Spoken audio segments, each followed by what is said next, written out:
వీరనారి చాకలి ఐలమ్మ మహిళా యూనివర్సిటీ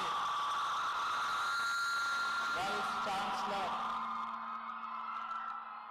సూర్య ధనంజయ్ గారి అధ్యక్షతన యూనివర్సిటీ నూతన భవనాల నిర్మాణము, అదేవిధంగా దర్బార్ హాల్ పునరుద్ధరణకు సంబంధించి 500 కోట్ల రూపాయలతో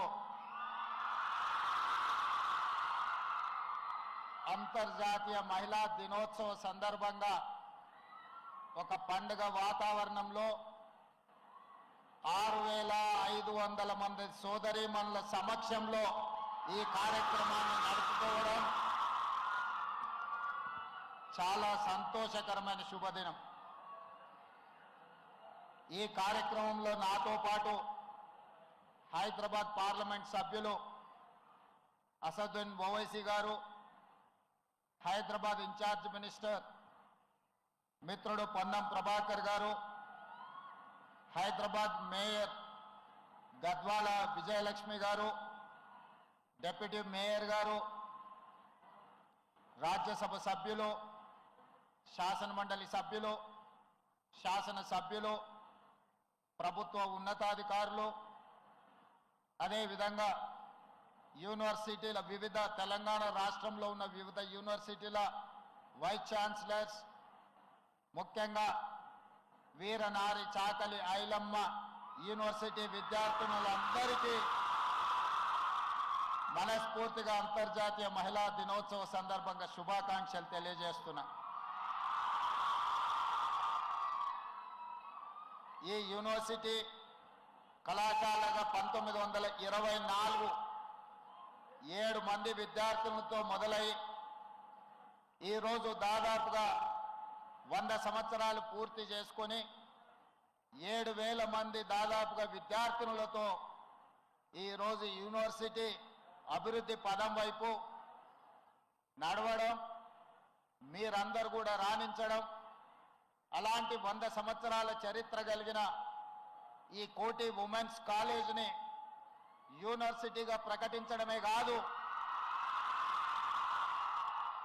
పోరాటానికి, పౌరుషానికి,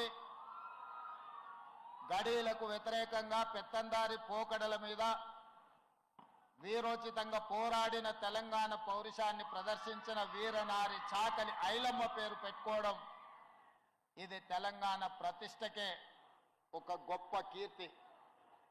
ఆనాడు ఘడీలకు, దొరలకు, నిజాంలకు వ్యతిరేకంగా పోరాట స్ఫూర్తిని ప్రదర్శించిన ఒక వీర మహిళ పేరు మీద ఈరోజు యూనివర్సిటీని ప్రారంభించుకోవడం, ఆ యూనివర్సిటీకి చాకలి ఐలమ్మ గారి పేరు పెట్టడమే కాదు, ఈ 100 సంవత్సరాల చరిత్ర కలిగిన యూనివర్సిటీకి 500 కోట్ల రూపాయలు ఈరోజు అభివృద్ధి పనుల కోసం నిధులను మంజూరు చేయడం నాకు చాలా సంతోషాన్ని, చాలా ఆనందాన్ని ఇచ్చిన ఈరోజు మీ అందరికీ నాది ఒకటే విజ్ఞప్తి, అంతర్జాతీయ స్థాయి యూనివర్సిటీలతో మీరు పోటీ పడాలి.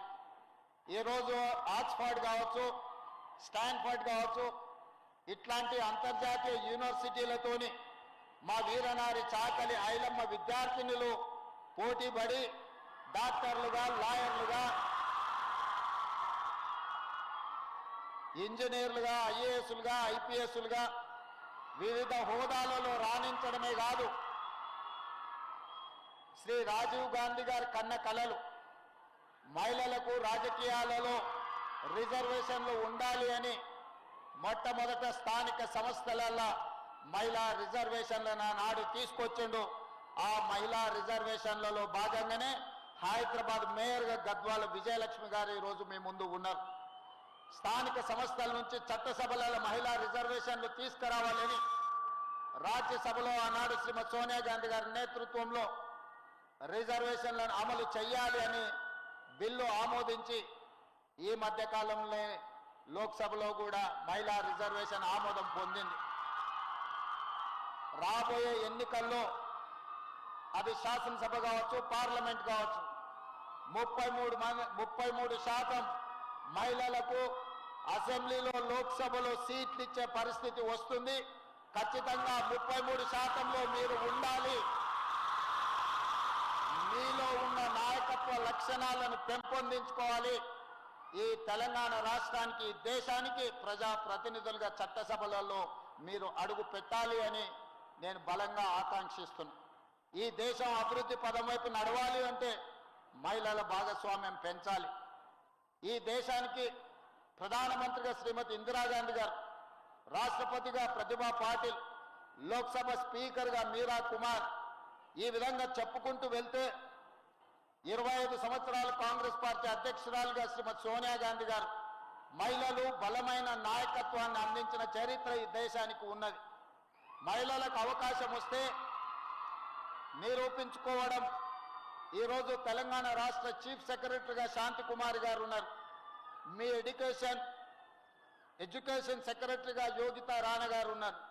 ఈరోజు మహిళలకు ఎవరికి అవకాశం ఇచ్చినా, అది ఐఏఎస్లు కావచ్చు, ఐపీఎస్లు కావచ్చు, ప్రజాప్రతినిధులు, మంత్రులుగా కావచ్చు, ఈరోజు మా క్యాబినెట్లో సీతక్క గారు కావచ్చు, ఎవరికి అవకాశం వచ్చినా మహిళలు తమ నైపుణ్యాన్ని ప్రదర్శించి తమ యొక్క చిత్తశుద్ధిని నిరూపించుకొని ఆదర్శంగా ఈరోజు నిలబడుతున్నారు. అందుకే ఈరోజు ఈ వేదిక మీద నుంచి మా సోదరిమణులందరికీ నాదొకటే విజ్ఞప్తి. ఇది ఒక అద్భుతమైన అవకాశం. ఈ యూనివర్సిటీలో మీకు అడ్మిషన్లు రావడం, మీరు ఇక్కడ చదువుకోవడం అనేది నిజంగా మీ గొప్ప అదృష్టం. దీని అవకాశంగా మలుచుకోండి. ఈరోజు తెలంగాణ రాష్ట్రంలో మహిళలకు ఉన్న ప్రాధాన్యత, నేను వచ్చిన తర్వాత ఆడబిడ్డలకు ఆర్టీసీలో ఉచిత బస్సు ప్రయాణాన్ని ఇచ్చడం, ఈరోజు మీరు ఎక్కడికి వెళ్ళినా, మీరు ఇంట్లో బయలుదేరినప్పటి నుంచి బడికి వెళ్ళాలన్నా, గుడికి వెళ్ళాలన్నా, మీ బంధువుల ఇంటికి పోవాలన్నా, భద్రాచలం పోవాలన్నా, యాదగిరిగుట్ట నరసింహస్వామిని దర్శించుకోవాలన్నా, ఆడబిడ్డలు అనా పైసలు లేకుండా ఈరోజు ఉచిత బస్సు ప్రయాణాన్ని మీ అన్నగా ఈరోజు తెలంగాణ రాష్ట్రంలో నేను అమలు చేస్తున్నా. అదేవిధంగా కుటుంబ బాధ్యత ఆడబిడ్డల మీద ఉంటుంది. ప్రతి కుటుంబానికి 200 యూనిట్లు ఉచిత కరెంట్ ఇవ్వడమే కాదు, ఈరోజు గ్రామీణ ప్రాంతాలలో, ముఖ్యంగా తండాలలో, గూడాలలో, మారుమూల పల్లెల్లో ఉన్న పాఠశాలను అమ్మ ఆదర్శ పాఠశాల పేరు మీద స్వయం సహాయక సంఘాలకే పూర్తిగా పాఠశాలల నిర్వహణ ఈరోజు ఇచ్చినాం. ఎందుకంటే వాళ్ళ పిల్లలే ప్రభుత్వ పాఠశాలలో చదువుకుంటారు. వాళ్ళు నిర్వహించినప్పుడే ఆ పాఠశాలల యొక్క నాణ్యత పెరుగుతుంది అని ఈరోజు ఇవ్వడం జరిగింది.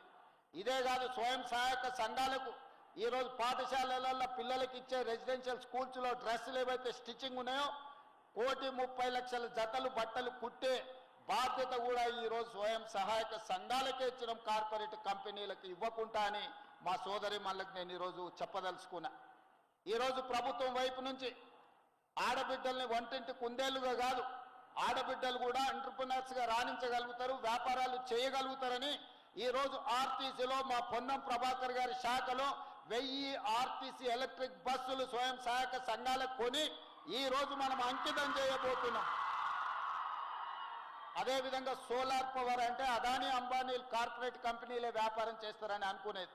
కానీ ఈరోజు 1000 మెగావాట్స్ సోలార్ విద్యుత్ ఉత్పత్తి చేసి రాష్ట్ర ప్రభుత్వానికి సరఫరా చేసే విధంగా మహిళా సంఘాలకే ఈరోజు 1000 మెగావాట్ల సోలార్ విద్యుత్ ఉత్పత్తిని ఒప్పందాలు చేసి ఈరోజు మహిళల్ని వ్యాపారవేత్తలుగా అదానీ అంబానీలతో పోటీ పడే విధంగా ఈరోజు కార్యాచరణ తీసుకొని ముందుకు వెళ్తున్నాం.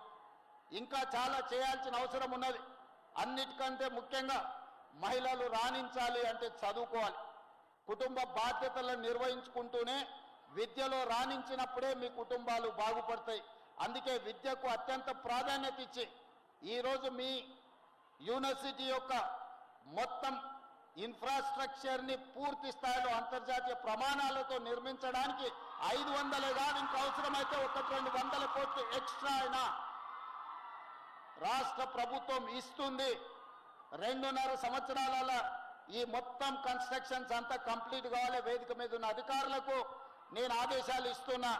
ఇది 5 సంవత్సరాలు 10 సంవత్సరాలు ఖర్చు పెట్టే విధానం, కన్స్ట్రక్షన్ చేసే విధానం కాదు.